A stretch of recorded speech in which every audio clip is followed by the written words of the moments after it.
Ça faisait longtemps que tu voulais devenir propriétaire et maintenant tu es propriétaire. Qu'est-ce que tu dois faire pendant les 5 prochaines années? Moi, c'est Jenny, ta courtière hypothécaire pour les 25 prochaines années. La première chose à faire, surtout si tu as mis 5% de mise de fonds, c'est de bâtir un fonds d'urgence.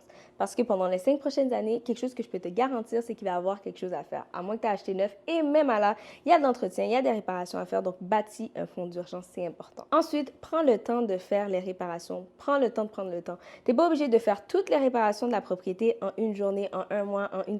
Tu as le temps, tu es propriétaire pendant au moins 25-30 ans. Tu as le temps de faire les améliorations. Donc, fais un plan des différents projets ou améliorations que tu vas devoir faire pour la propriété. Ensuite, prépare ton renouvellement. Donc, c'est important déjà de mettre dans ton Google Calendar la date de ton prochain renouvellement parce que je te garantis que ça se peut que tu oublies et la banque, quelques mois après, va te dire, ben voici tes choix. Et si tu ne te prépares pas, tu ne vas pas avoir plusieurs options pour pouvoir vraiment magasiner ton prochain taux. Finalement, entoure-toi de professionnels en qui tu as confiance, des gens qui peuvent t'accompagner et qui pensent vraiment à ton intérêt. Donc, si tu as des questions ou si tu te cherches un courtier hypothécaire, tu peux m'envoyer un message à ce numéro de téléphone-là. On va pouvoir regarder ensemble. Parce que tes besoins évoluent, tes finances évoluent, ton hypothèque évolue et tu as besoin d'avoir quelqu'un qui évolue avec toi.